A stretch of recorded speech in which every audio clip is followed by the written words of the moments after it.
माँ, ये कैसी चमत्कारी धूप थी? अश्विनी कुमार, धनवंतरी जी और सप्तऋषियों की सभी विशेष औषधियाँ जहाँ विफल हुई, वहीं इस धूप ने मुझे पूर्ण रूप से कुशल कर दिया। ये कैसे संभव हुआ माँ? हाँ माँ, मुझे स्मरण है। श्री महागणपति जी ने हमें ये तो अवश्य बताया था कि धूप के उपयोग से गणेश शांत हो जाएगा, किंतु उन्होंने इसके पीछे का कारण उजागर नहीं किया था। ये कोई साधारण धूप नहीं है पुत्र, ये तो एक भक्त की ईश्वर के प्रति उसके प्रेम की शक्ति से परिपूर्ण है। भक्त के ईश्वर प्रेम की, उसकी भक्ति की शक्ति माँ? हाँ पुत्र, एक कन्या थी जिसका नाम था दूर्वा। दूर्वा, दूर्वा।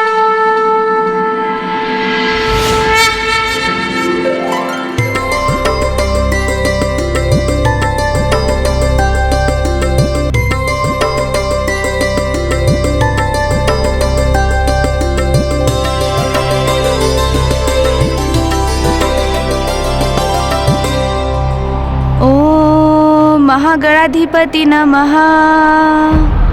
ओम महागणाधिपति नमः।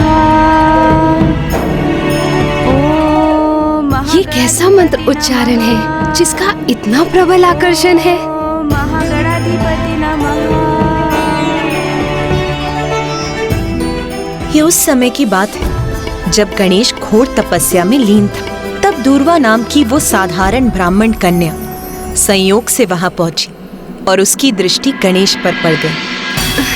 ओम महागणाधिपति नमः। श्री गणेश जी। तब करते गणेश को देखकर उसका मन तो स्वयं ही गणेश की अटूट भक्ति में रम गया।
अपने विलक्षण कंठ से गणेश के प्रति इतनी सुंदर स्तुति को स्वर देने वाली कौन है ये भक्तिन?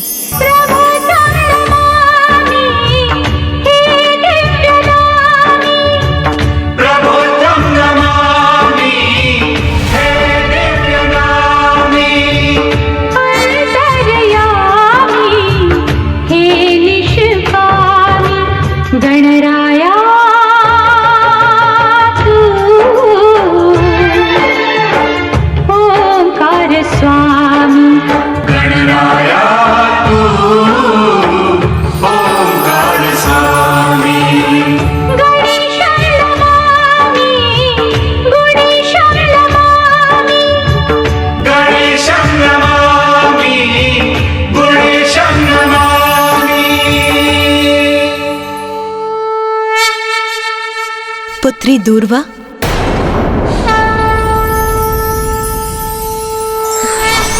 माता।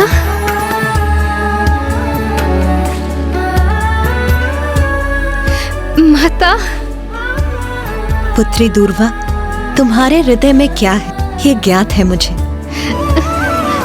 मेरे पुत्र गणेश के प्रति तुम्हारी भक्ति, प्रेम और निष्ठा का भान हो गया है मुझे। माता, श्री गणेश जी के प्रति मेरा प्रेम पूर्ण रूप से पावन है।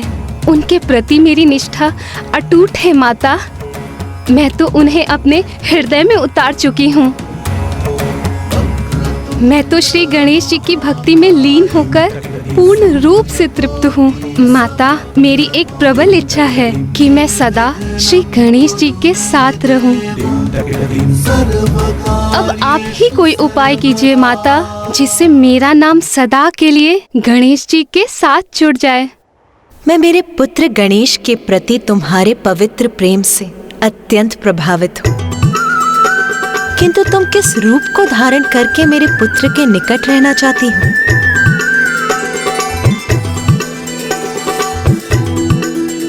माता, श्री गणेश जी का हृदय तो इतना बड़ा है कि वो तो तुच्छ से तुच्छ वस्तु को भी स्वीकार कर उसे सम्मान देते हैं।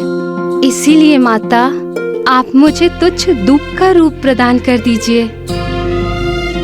यदि मेरी भक्ति सच्ची है तो एक ना एक दिवस श्री गणेश जी की दृष्टि मेरे इस तुच्छ रूप पर भी अवश्य पड़ेगी और मेरा नाम सदा के लिए श्री गणेश जी से जुड़ जाएगा।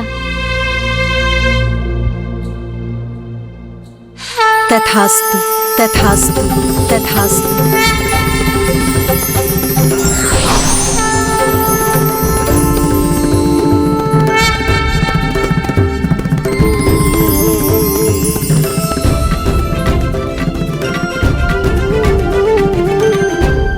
पुत्र गणेश, दुर्वा कोई साधारण दूब नहीं, ये तो तुम्हारे प्रति संपूर्ण भक्ति और निष्ठा से परिपूर्ण समर्पण की प्रतीक है। इसीलिए वो तुम्हें शांत करने में सफल हुई। सत्य है माता, ये दूर्वा तो वास्तव में विलक्षण है। इसकी एक ही जड़ से कितनी अनेक शाखाओं का विस्तार होता है, जो इसका प्रतीक है कि एक ही परम ब्रह्म ईश्वर अनेकों स्वरूप धारण कर अपने भक्तों को सुख और शांति प्रदान करते हैं। और एक ही परम ब्रह्म के उत्पन्न ऊर्जा से ही संपूर्ण जीवन का विस्तार है। वही समस्त जीवों के जीवन का आधार है। सत्य है पुत्र, किंतु मात्र इतना ही नहीं, दुर्वा की तो एक और विशेषता है। दुर्वा को जड़ से उखाड़ देने पर अन्य वनस्पतियों के समान ये भी सूख जाती है, किंतु सूखी दुर्वा को यदि मिट्टी में रोप दिया जाए तो ये पुनः हरी भरी भी हो जाती है। तो माता, ये दुर्वा धूप तो बहुत गुणी है। परम ब्रह्म ईश्वर के समान ये भी अनश्वर है। इसलिए आज से ये दुर्वा धूप मेरे लिए अत्यंत प्रिय होगी और मैं प्रतिदिन दुर्वा का सेवन भी करूंगा माँ। और मैं ये भी घोषणा करता हूँ कि जो भी भक्त मुझे भक्ति भाव से दूर्वा समर्पित करेगा, मैं उसकी मनोकामना अवश्य पूर्ण करूंगा। मैं उसकी मनोकामना अवश्य पूर्ण करूंगा।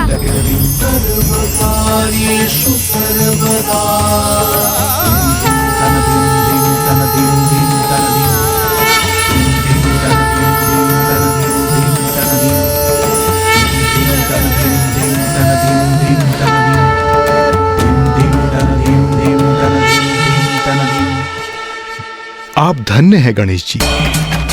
आपने दुष्ट ज्ञानरी के अत्याचार से अपने परम भक्त सुबोध की रक्षा की, हम सभी की, यहाँ तक कि संपूर्ण सृष्टि की रक्षा अर्नालासुर के ताप से की। और अब आपने अपनी भक्तिन दुर्वा की भी मनोकामना पूर्ण कर दी। उसकी भक्ति और निष्ठा का सुफल प्रदान कर दिया आपने।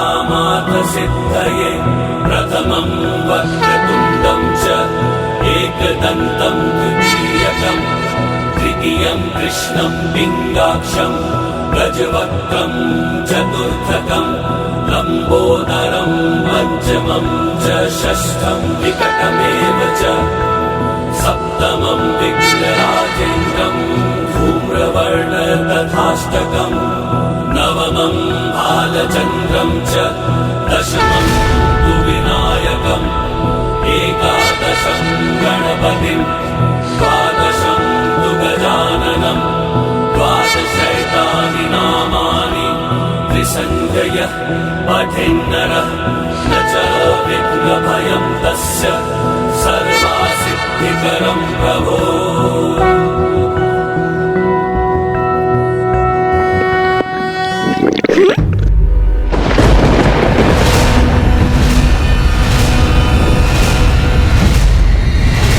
अरुणासुर को निकलने के कारण कहीं बुरा कोई संकट तो उत्पन्न नहीं होने जा रहा।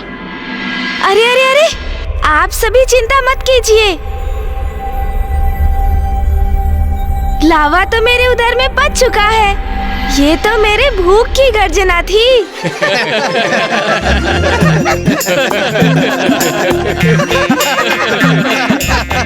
माँ, बहुत भूख लगी है और यहाँ का कार्य भी तो संपन्न हो चुका है। अभी हम कैलाश चलकर भोजन करें क्या माँ? अवश्य पुत्र।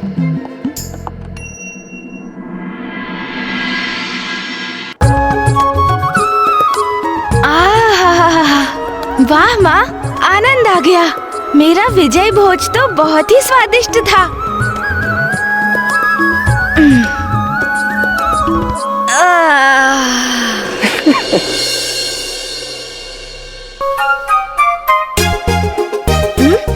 भोजन के पश्चात निद्रा मग्न होना उचित नहीं। अभी तो टहलना चाहिए।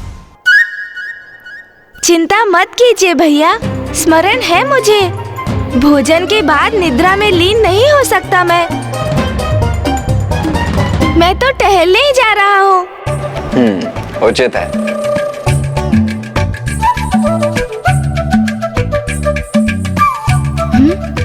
अरे, कुछ मोदक अभी भी शेष है।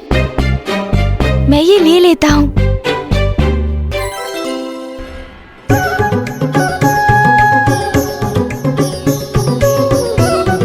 चिंता मत कीजिए भैया, भ्रमण करते करते मैं इन मोदकों को खाऊंगा।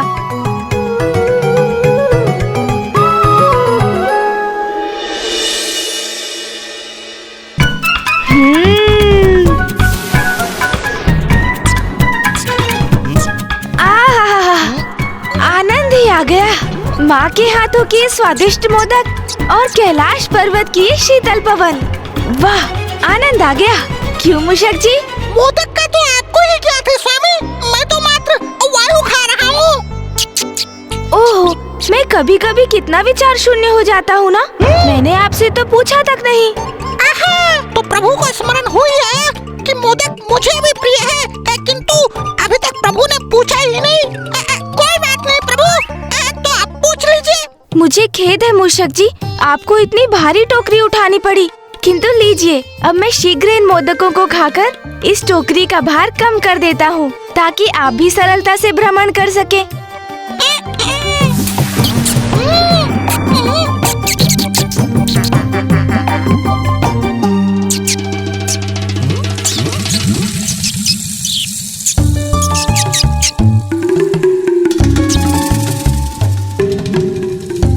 अरे मूषक जी, ये क्या? हम टहलते टहलते कैलाश के उपवन से इतना दूर निकल आए हैं कि हमें ध्यान भी नहीं रहा कि कब हम इस सघन वन में प्रवेश कर गए। अब चलिए प्रभु, हम लौट ही चलते हैं ना। अरे मूषक जी, लौटने की ऐसी भी क्या शीघ्रता है? वैसे भी अब और मोदक कहाँ शेष है, तो थोड़ा विश्राम कर ही लेते हैं। उस वृक्ष की छांव तो बहुत ही लुभावनी और सुखद प्रतीत हो रही है मूषक जी। वैसे भी तो इतना टहल चुका हूँ मैं। अब कैलाश तो मैं आप पर ही आरूढ़ होकर जाऊंगा। तो प्रभु, यदि ऐसा है तो थोड़ा विश्राम कर ही लेते हैं। हाँ हाँ, चलिए। भोजन के बाद विश्राम और भी आनंद देता है।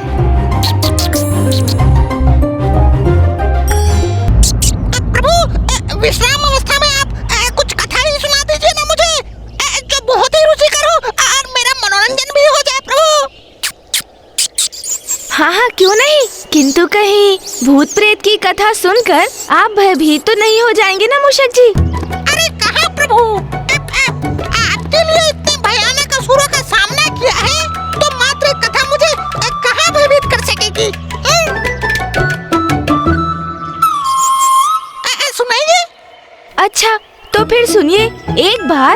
व्यक्ति अपने नगर से किसी अन्य नगर जा रहा था, किंतु मार्ग में इसी प्रकार का सघन वन था। ऐसा ही वन प्रभु? हाँ मूषक जी, हाँ ऐसा ही, पूर्ण रूप से ऐसा ही निर्जन वन, जहाँ दूर दूर तक कोई नहीं था, कोई वन्य पशु भी नहीं। कोई भी नहीं? किंतु क्यों प्रभु? क्योंकि मूषक जी वो वन शापित था। शापित? हाँ हाँ मूषक जी, शापित। आप तो ऐसे सहम गए हैं कि आप मेरी कथा से भयभीत हो रहे हैं मूषक जी। नहीं नहीं नहीं प्रभु, मैं और भयभीत नहीं नहीं, आप कथा सुनाइए ना, मैं तो सुन रहा हूँ। अच्छा तो फिर सुनिए। फिर मार्ग में उस व्यक्ति को अत्यधिक प्यास का अनुभव हुआ, किंतु निकट में जल का कोई स्रोत नहीं था, और अब वो इतना व्याकुल हो गया कि वो जल को इधर तो कभी उधर इधर उधर ढूंढने लगा। और फिर अकस्मात क्या हुआ अचानक प्रभु? और फिर अचानक उसे एक आहट सुनाई दी। कैसी आहट प्रभु? जैसे सूखे पत्तों पर चर पर करते हुए किसी के पांव उसकी ओर बढ़े आ रहे हों, जैसे कोई निकट बढ़ता ही चला रहा हो। हाँ प्रभु, ध्वनि तो कुछ ऐसे उत्पन्न हो रही है, जैसे किसी के आने की आहट हो। किंतु जब उस व्यक्ति ने ध्वनि आने वाली उस दिशा की ओर मुड़कर देखा तो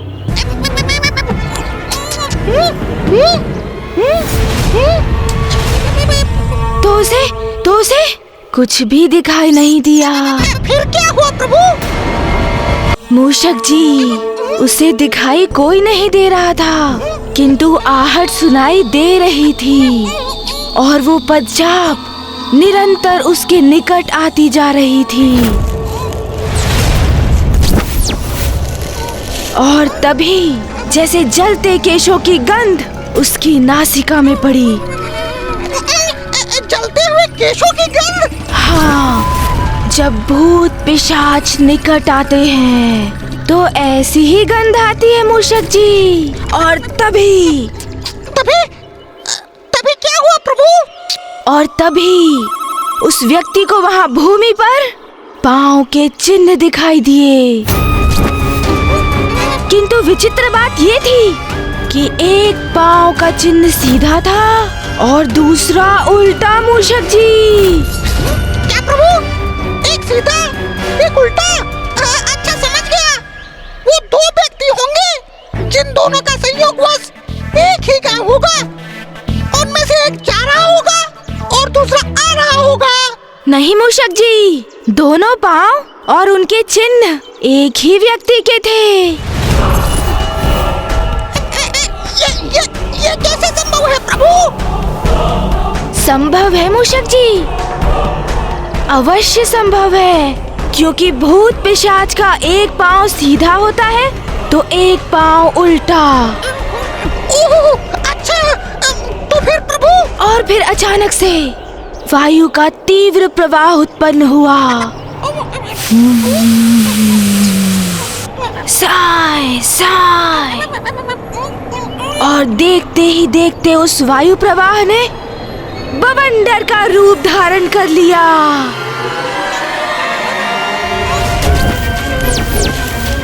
ठीक उसी प्रकार जैसे एक भूत पिशाच किसी पर आक्रमण करने वाले होते हैं,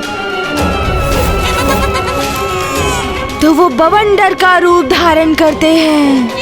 और तभी उस व्यक्ति को बवंडर से हंसी का स्वर सुनाई देता है।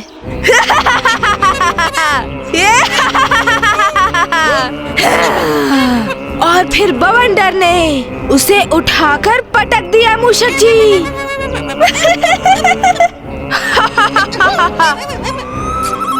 और पुनः हंसी का स्वर सुनाई देने लगा। कोई तो उस विचित्र स्वर में कह रहा था, मैं भूत हूँ, मैं पिशाच हूँ, मैं तुम्हारे प्राण हर लूंगा।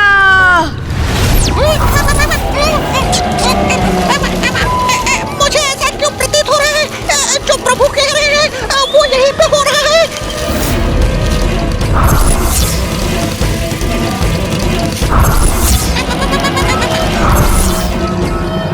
प्रभु उसके बाद क्या हुआ? कोई तो उस विचित्र स्वर में कह रहा था, मैं भूत हूँ, मैं पिशाच हूँ, मैं तुम्हारे प्राण हर लूंगा, मैं भूत हूँ।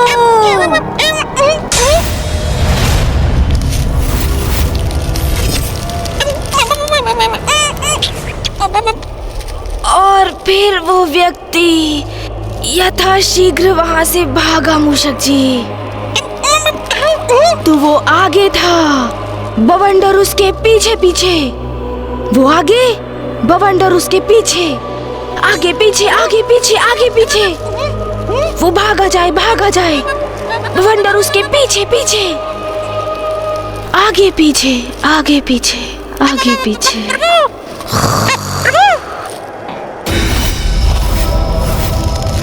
मुझे ऐसा क्यों प्रतीत हो रहा है जैसे कोई पूरी शक्ति उपस्थित है यहाँ। मुझे प्रभु को बताना होगा। ये क्या? प्रभु तो निद्रा में चले गए। अब मैं क्या करूं?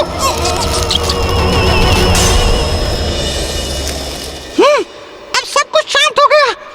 अब मुझे कदाचित भयभीत नहीं होना चाहिए। प्रतीत होता है वो मेरा भ्रम था, किंतु प्रभु से मुझे वो भूत पिशाच की कथा नहीं सुननी चाहिए थी। कोई बात नहीं, अब मैं भी थोड़ा विश्राम कर ही लेता हूँ।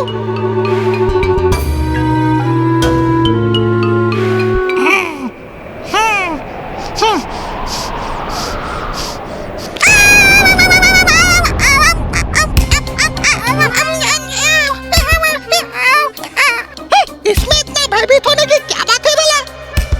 इससे गिरा एक पत्ता ही तो है ये।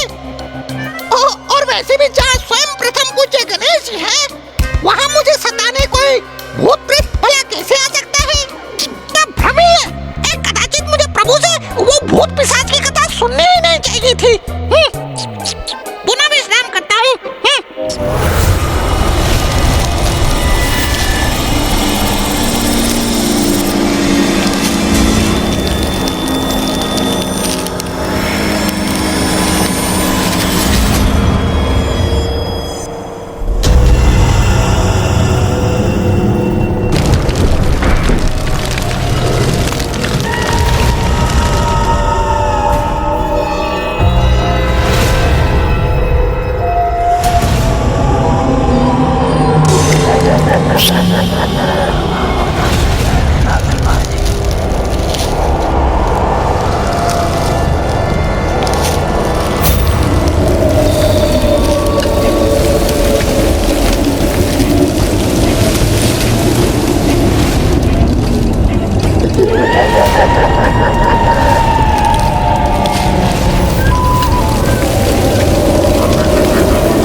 ये ध्वनि कैसी थी?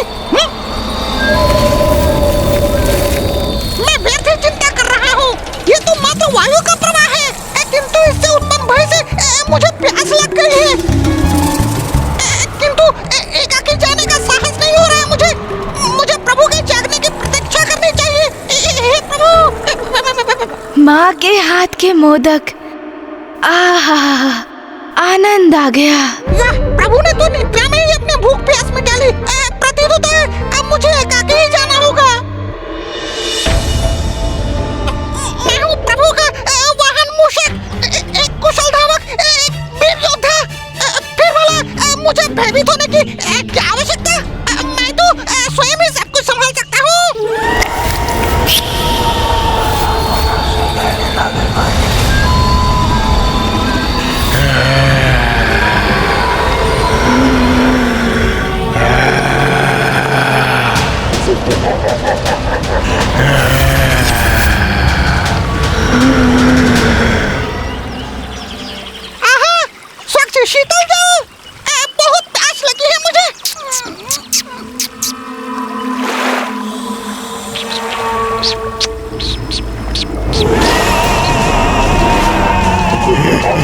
ये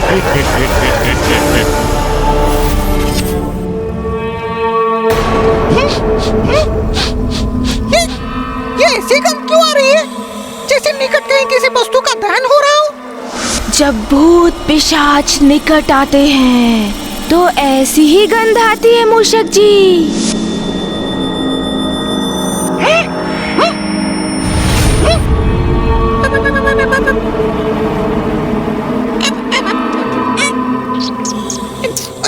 ये क्या हो गया है मुझे? मुझे अपनी इस कल्पनाशीलता को विश्राम देना चाहिए।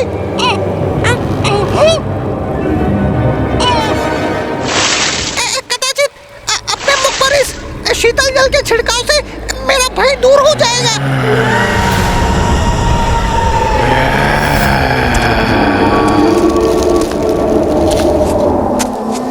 जैसे प्रभु की कथा में हुआ था वैसा ही यहाँ भी हो रहा है क्या?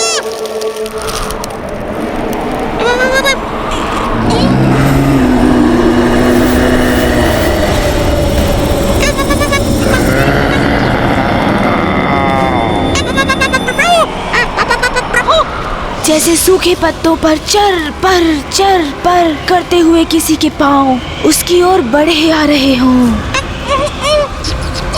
मुड़ कर देखने में भी भय का आभास हो रहा है मुझे।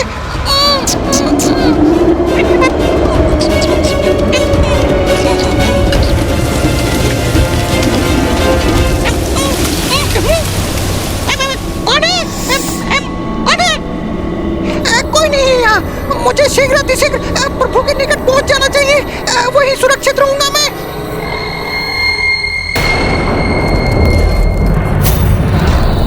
ये पक्षी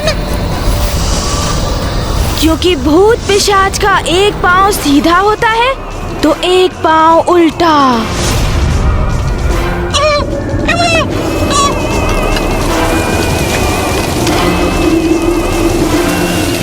और फिर अचानक से वायु का तीव्र प्रवाह उत्पन्न हुआ।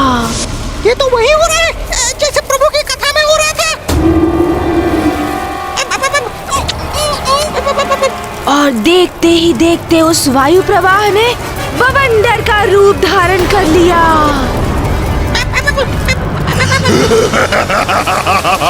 ये हंसी कैसी भयानक हंसी थी। हे प्रभु मेरी रक्षा करना। किंतु प्रभु कैसे करेंगे रक्षा? वो तो निद्रा में लीन है। क्या करूं मैं? क्या होगा मेरा?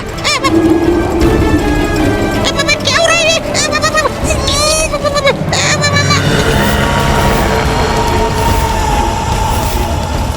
कहीं मुझे प्राण संकट में तो नहीं?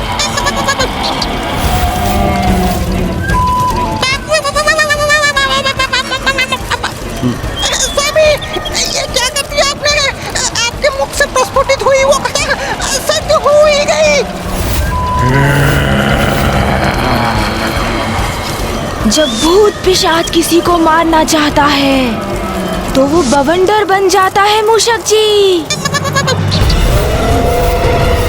जैसे एक भूत पिशाच बवंडर का रूप धारण कर भूत पिशाच आक्रमण करने वाले भूत पिशाच बवंडर का रूप धारण करते हैं।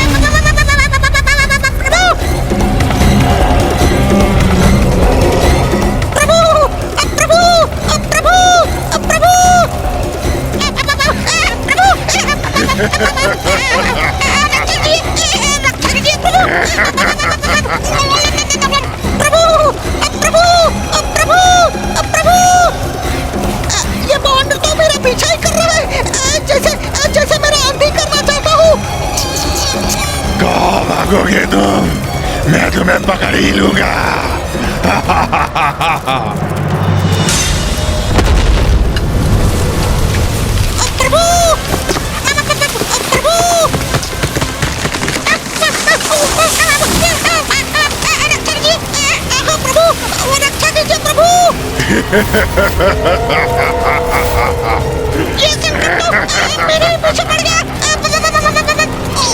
कितना भागोगे तुम?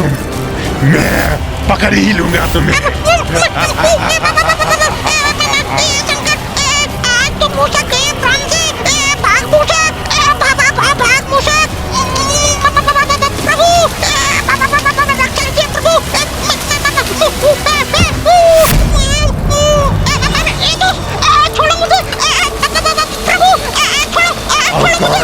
तुम्हारी रक्षा।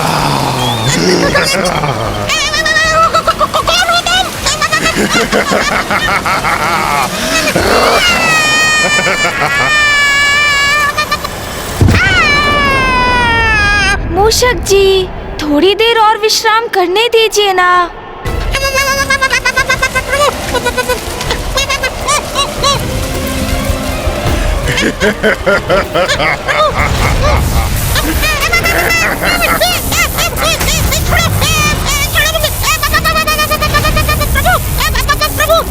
क्या तुम्हें याद नहीं मैं कौन हूँ?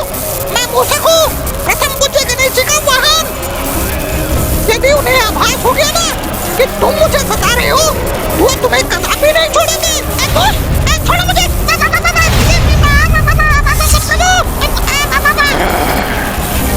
इतनी सरलता से कहीं नहीं जाने दूंगा तुम्हें।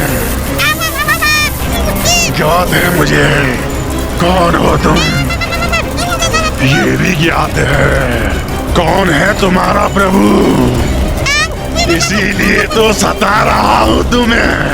अरे इसे ज्ञात है, मैं प्रभु का वाहन हूँ, फिर भी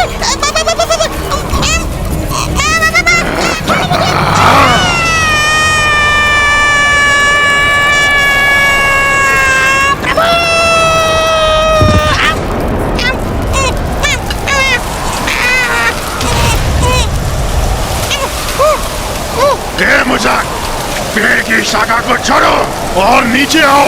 नहीं, नहीं आऊंगा, कदापि नहीं आऊंगा मैं। प्रभु, प्रभु।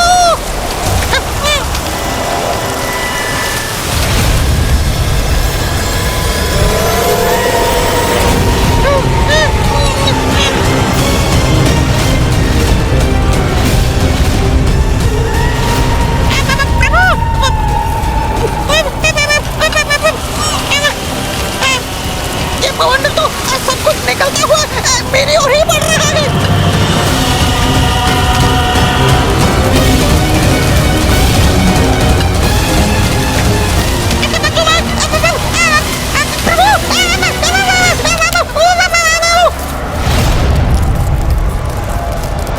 मूषक जी,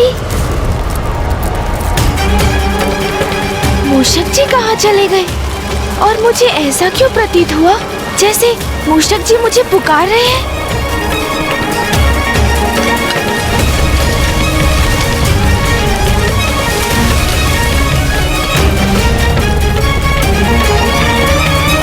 ना कोई वायु प्रवाह और ना कोई कारण, तो ये वृक्ष इस प्रकार क्यों झूल रहे हैं? कुछ तो है जो उचित नहीं। मुझे चिंता हो रही है। मुझे मूषक जी को अभी ढूंढना होगा।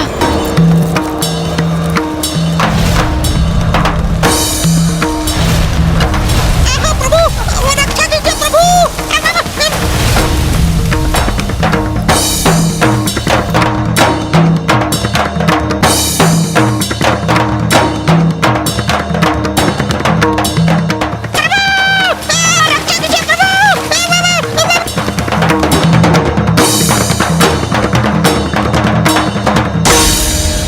इतना विनाश, जैसे कि प्रकृति तो तहस नहस ही हो गई है। ऐसा क्यों प्रतीत हो रहा है जैसे कि यहाँ पर कोई भीषण बवंडर उत्पन्न होकर सर्वनाश कर गया है। मुझे मूषक जी को ढूंढना होगा। मूषक जी, मूषक जी, मूषक जी, कहाँ हैं आप?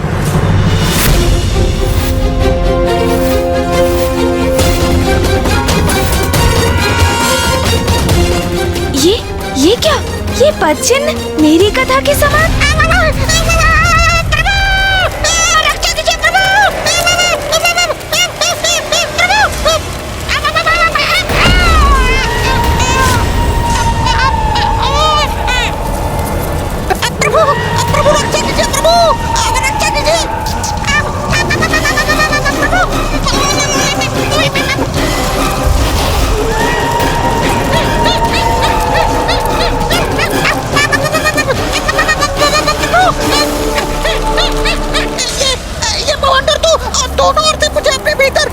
ले जा रहे हैं। मुझे तीव्र गति से भागना होगा।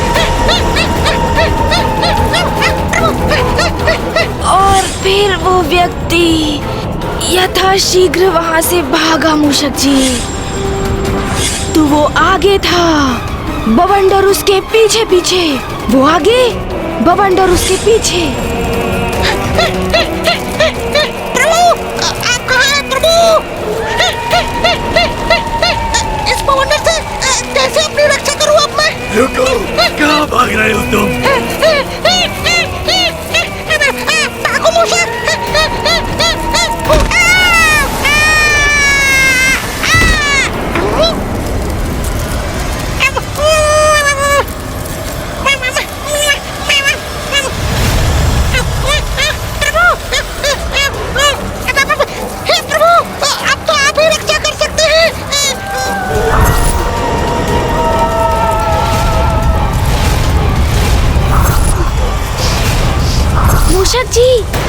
मूषक जी,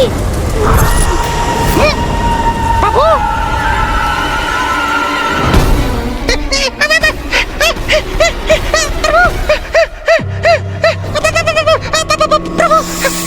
मूषक जी, आप भी ना इतने भावुक क्यों हो रहे हैं आप वहाँ से यहाँ क्यों चले आए? मैं तो वही था आराम पूर्वक। किंतु मूषक जी, आप इतना कंपित क्यों हो रहे हैं? आपको बवंडर पीछे मेरे जैसे आपके भूत पिशाच कथा में था प्रभु। वो मेरे पीछे मैंने देखा, भूत पिशाच को देखा मैंने, मेरा अंत करने का प्रयास कर रहा था प्रभु। मूषक जी, मुझे ज्ञात है कोई तो भूत पिशाच अवश्य है जो आपको सता रहा है, और इसका आभास मुझे भी हुआ है मूषक जी। किंतु कोई बात नहीं, अब मैं संभालता हूँ मूषक जी। उस भूत या पिशाच को उचित पाठ पढ़ाऊंगा मैं। अरे ये क्या मूषक जी, आप भी भूत पिशाच की रट लगा रखे हैं? मैंने कहा ना मूषक जी, भूत पिशाच का कोई अस्तित्व नहीं। आप व्यर्थ में ही भयभीत हो रहे हैं, और ये सब मनगढ़ंत कल्पना से उपजा हुआ गल्प है। नहीं प्रभु, भ्रम नहीं था मेरा, कोई तो भूत पिशाच अवश्य था। किंतु मुझे तो नहीं हुआ, तो मैं कैसे स्वीकार कर लूं कि भूत पिशाच का कोई अस्तित्व है मूषक जी? मैंने उस विशाल बवंडर के भीतर उसकी छवि भी देखी थी प्रभु, मेरा विश्वास कीजिए। पिशाच मनगढ़ंत है, कल्पना से उपजे कल्प है। अच्छा, मैं अब तुम्हें आभास करवा देता हूँ कि भूत पिशाच क्या कर सकते हैं।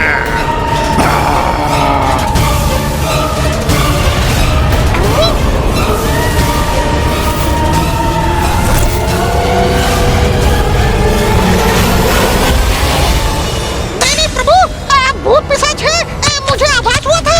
वो देखिए प्रभु, उस वृक्ष को।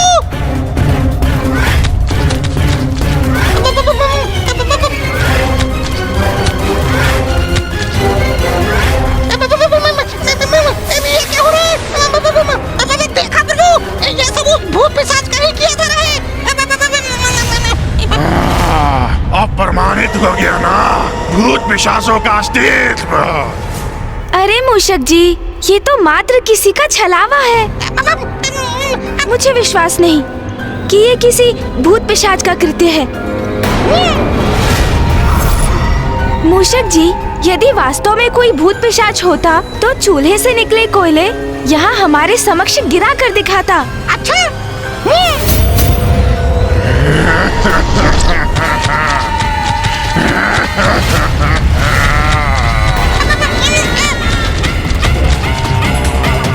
ये देखिए प्रभु, ये देखिए। अब तो विश्वास हो गया ना आपको प्रभु, भूत नहीं किया ये। यदि सत्य में कोई भूत पिशाच है तो उसके द्वारा चूल्हे से निकले कोयले को पुनः लुप्त करके दिखाए, तभी मैं मानूंगा।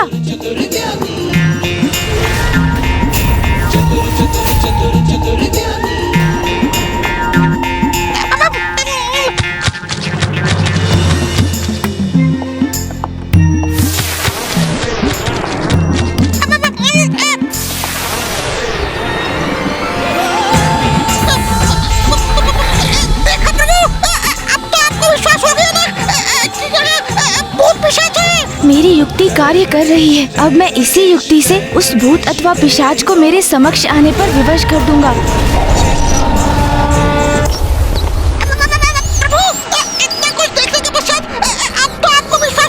प्रभु, यहाँ कोई भूत पिशाच है। अभी भी संदेह है मूषक जी, ये किसी भूत पिशाच का कृत्य नहीं है।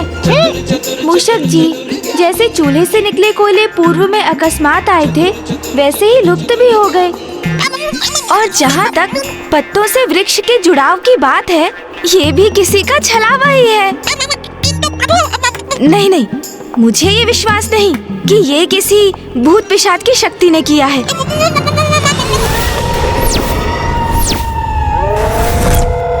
यदि सत्य में ही कोई भूत पिशाच है तो वो उस वृक्ष के मध्य में से, उस नन्ही छिद्र से चट्टान निकाल कर दिखाए। वो छिद्र, क्या कह रहे हैं प्रभु? इतने नन्हे से छिद्र से इतना विशाल छत्ता कैसे?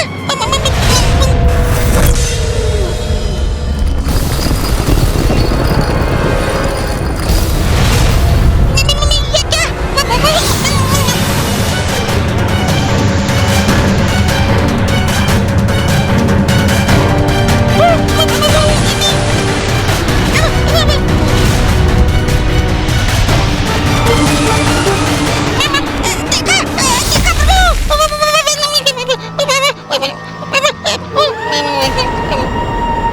अब तो स्वीकार कर लीजिए प्रभु, ये भूत पिशाच से ही संभव है, और कोई असाधारण कृत्य को कैसे संभव कर सकता है भला? प्रभु,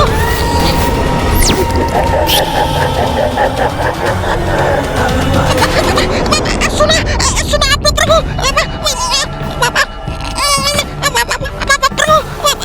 अब समय आ गया है उस पिशाच को बंदी बनाकर उसकी सत्यता जानने का।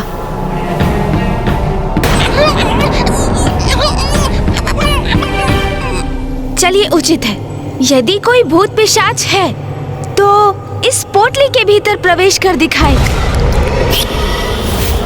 उसके पोटली में समाते ही ये पोटली फूल जाएगी मूषक जी। हाँ, फिर मैं भी मान लूंगा। वो आएगा प्रभु, देख लीजिएगा।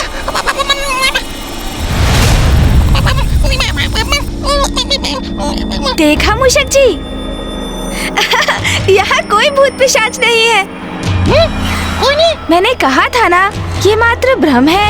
अभी प्रमाणित कर देता हूँ।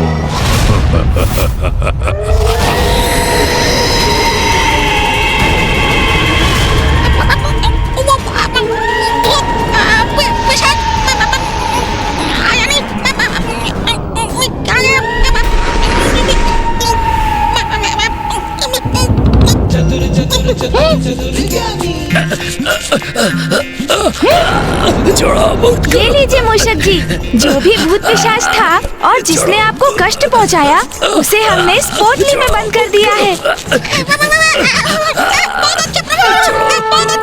मुक्त करो, अरे छोड़ो, छोड़ो मुझे, बाहर आने दो, मुझे बाहर आने दो, छोड़ो। नहीं प्रभु, उसे बाहर कदापि मत आने दीजिएगा प्रभु। बाहर तो तुम्हें तभी आने दूंगा जब तुम बाहर आकर हमारे समक्ष अपना वास्तविक रूप उजागर करोगे। उचित है, मैं तुम्हें दिखाऊंगा अपना वास्तविक रूप।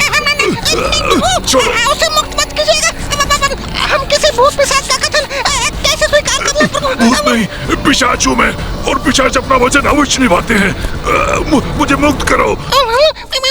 ये जो भी है सर्वथा उचित कह रहा है मूषक जी, क्योंकि भूत पिशाच अपना वचन अवश्य निभाते हैं, इसलिए मैं इसे मुक्त करता हूँ। अब सब आपके ऊपर है प्रभु।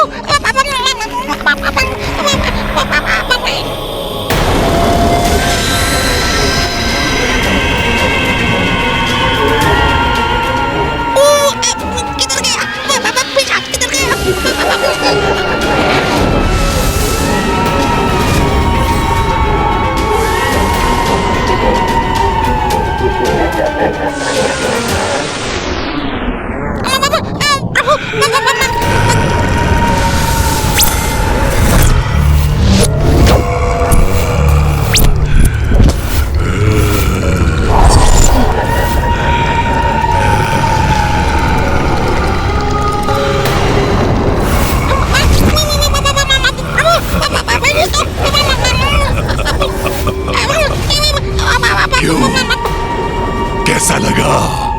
दिखाइए वास्तविक स्वरूप।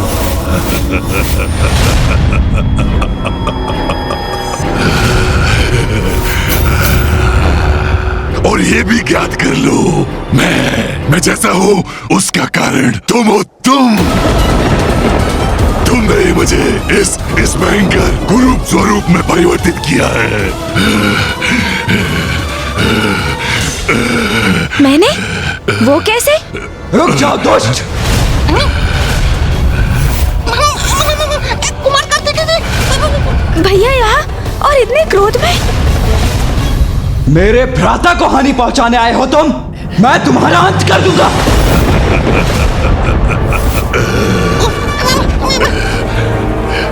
ये क्या कर रहे हैं भैया? ये पिशाच अपनी अवस्था के लिए पूर्व में ही मुझे उत्तरदायी मान रहा है और अब भैया इस पर आक्रमण करने जा रहे हैं।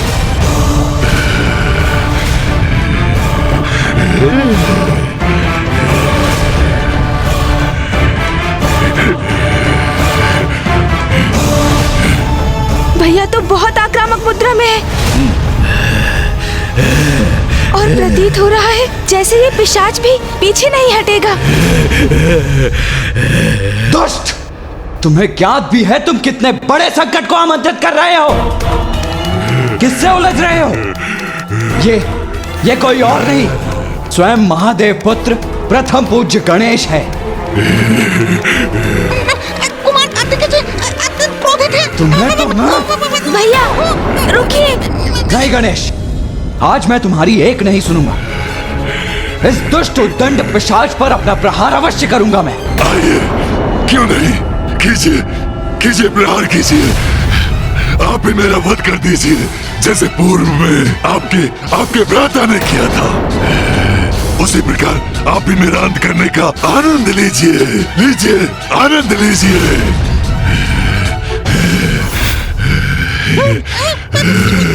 गणेश के हाथों इसका अंत हुआ था? मैंने इसका वध किया? कौन है ये? मैं व्यर्थ ही भयभीत हो रहा था। ये पिशाच युद्ध नहीं करना चाहता। ये तो बस क्षुब्ध है प्रभु से, किंतु फिर ये चाहता क्या है? क्यों? क्या हुआ? चुप क्यों हो गए? अपने दंड का वार करो ना, करो। यही शेष रह गया था, ये भी पूरा कर लीजिए आप। मुझे भली भांति ज्ञात है गणेश जी कौन है और कितने सम्मानीय हैं। मुझे पुनः उनके समक्ष आने के लिए बहुत साहस जुटाना पड़ा।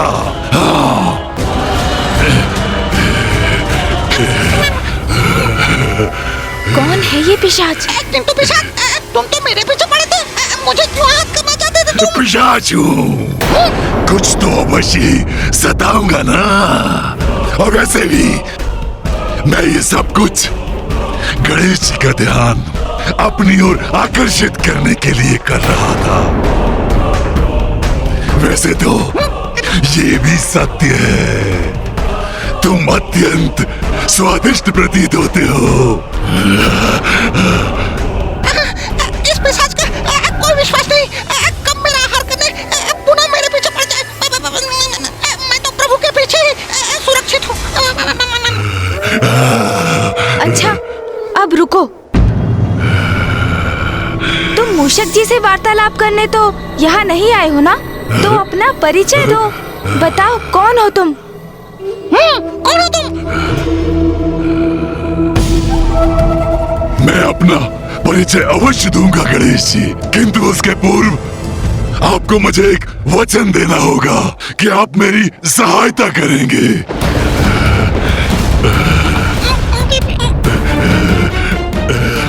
गणेश, हमें सचेत रहना चाहिए। इससे इसका परिचय प्राप्त किए बिना हमें इसे किसी भी प्रकार का कोई वचन नहीं देना चाहिए।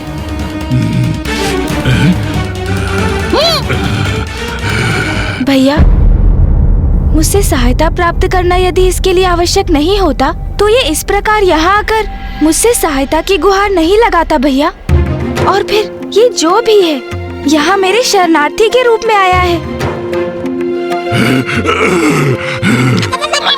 और जो हमारी शरण में आकर हमसे सहायता मांगते हैं उनका सहायक बनना तो हमारा धर्म और कर्तव्य है ना भैया।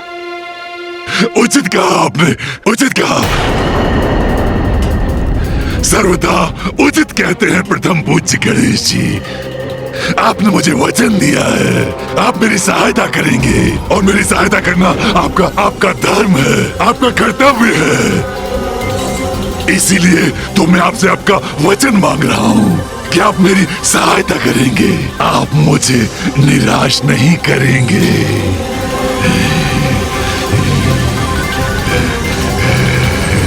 यदि तुम मुझे अपना उचित परिचय दोगे तो मैं वचन देता हूँ, मैं तुम्हारी सहायता करने से कदापि पीछे नहीं हटूंगा। ये मेरा वचन है।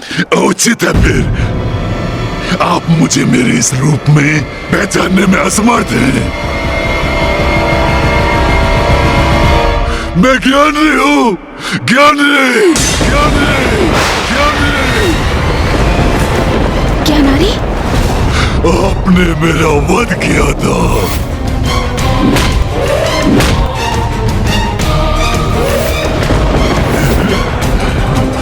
ज्ञानारी?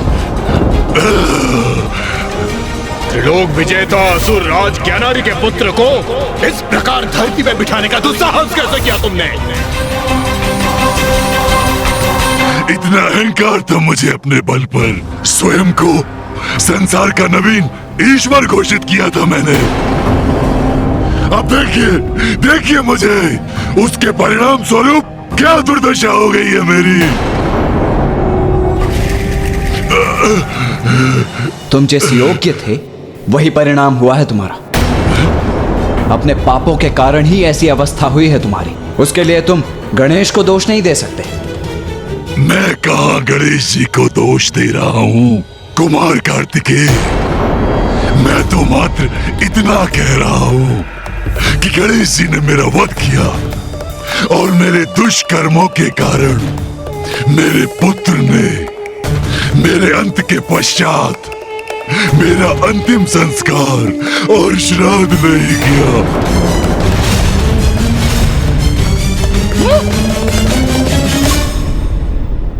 इसलिए मेरी आत्मा।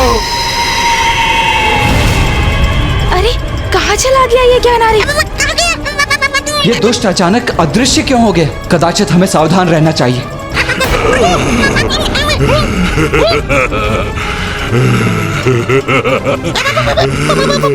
ये मेरी आत्मा, तभी से मेरी आत्मा।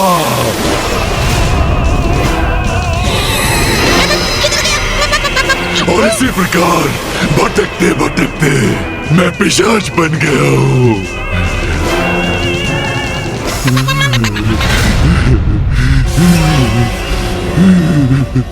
किंतु तुम्हारी इस अवस्था में गणेश कोई सुधार कैसे ला सकता है? मेरा वध? मेरा वध? वो प्रथम पूज्य है, वो अवश्य कुछ कर सकते हैं। वो जब तक ऐसा नहीं करेंगे मैं नहीं जाऊंगा यहाँ से। आप दोनों के निकट भटकता रहूंगा। ये कैसा विचित्र संकट बनकर हमारे पीछे पड़ गया है? संकट नहीं कुमार कार्तिकेय, पिशाच बस वही आपके पीछे पड़ा है। तुम्हें चिंता करने की कोई आवश्यकता नहीं है ज्ञानारी। मैंने तुम्हें सहायता का वचन दिया था तो वो मैं अवश्य पूर्ण करूंगा। किंतु अभी कब करेंगे? हाँ? सर्वप्रथम मुझे ये तो ज्ञात करने दो कि मैं तुम्हारी सहायता कैसे कर सकता हूँ। और ये अब कब याद करेंगे? अभी ना, अभी ना। भैया, क्या ये ज्ञानारी सत्य कह रहा है? क्या अंतिम संस्कार एवं श्राद्ध के बिना मृत आत्मा को पिशाच योनि प्राप्त होती है? हाँ गणेश, किंतु ऐसा मात्र उन आत्माओं के साथ होता है जिन्होंने अपने जीवन काल में अनेकों पाप कर्म किए हों। जो व्यक्ति अपना संपूर्ण जीवन ईश्वर की निंदा में व्यतीत करता है। मूर्ख बालक, मैं अभी तुम्हारे इस विश्वास को खंडित कर देता हूँ। स्वयं से दुर्बल जीवों पर अत्याचार करता है। अपने कर्म एवं अपने धर्म का उचित पालन नहीं करता। चौर्य कर्म करता है, असत्य वचन बोलता है, स्वयं के चरित्र के पतन का उत्तरदायी होने के साथ साथ वो अन्य सभी के साथ भी दुराचार का व्यवहार करता है। उसका यदि अंतिम संस्कार उचित प्रकार से ना हो, पूर्ण विधि विधान से उसका श्राद्ध न किया जाए, तो उसकी मृत आत्मा भटककर भूत, पिशाच, ब्रह्म, राक्षस आदि में परिवर्तित हो जाती है। अब तो आपको कुमार कार्तिकेय के इन वचनों से सब कुछ स्पष्ट हो गया प्रभु। अब मुझे शीघ्र मुझे मुक्ति दिलाइए। मैं आपका शरणागत हूँ प्रभु। मुझे दिया वचन पूर्ण कीजिए प्रभु, पूर्ण कीजिए अपना वचन प्रभु।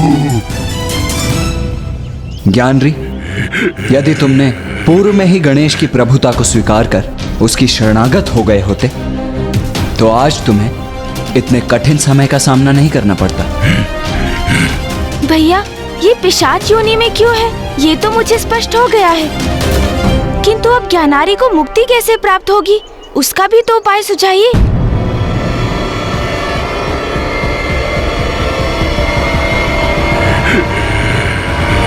काशी,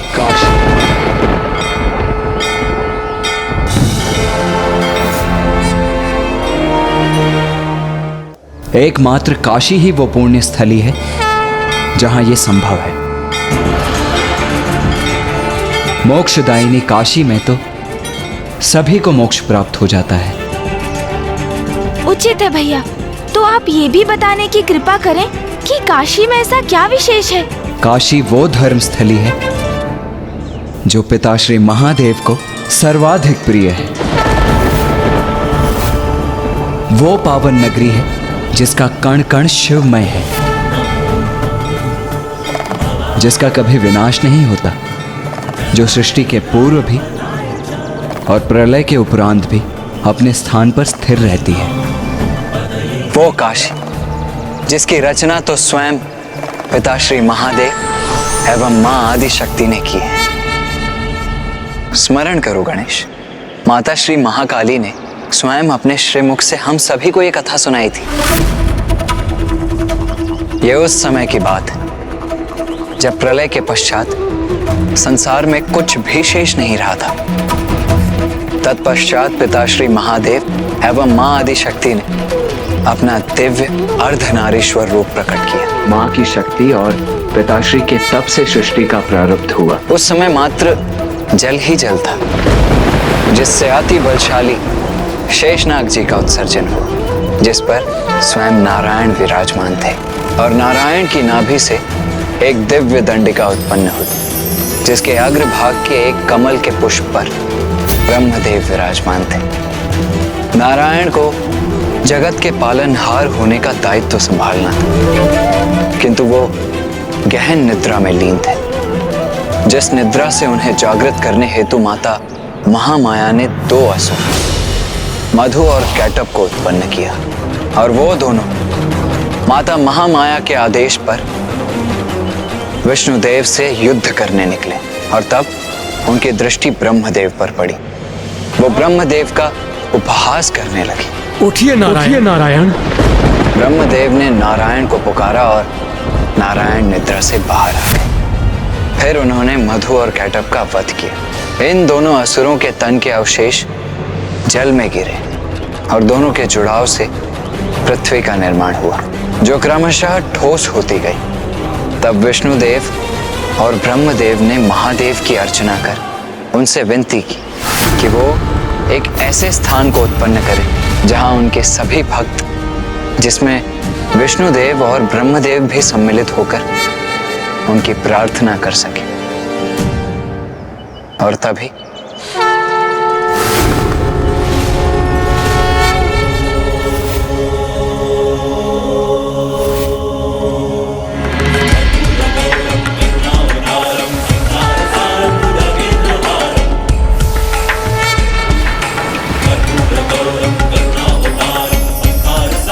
और इस प्रकार महादेव ने काशी को उत्पन्न किया, जो महादेव के संपूर्ण तेजों का सारभूत है, अर्थात स्वयं महादेव का ही स्वरूप है। तो भैया, क्या काशी जाकर इस पिशाच की मुक्ति संभव हो जाएगी? हाँ गणेश,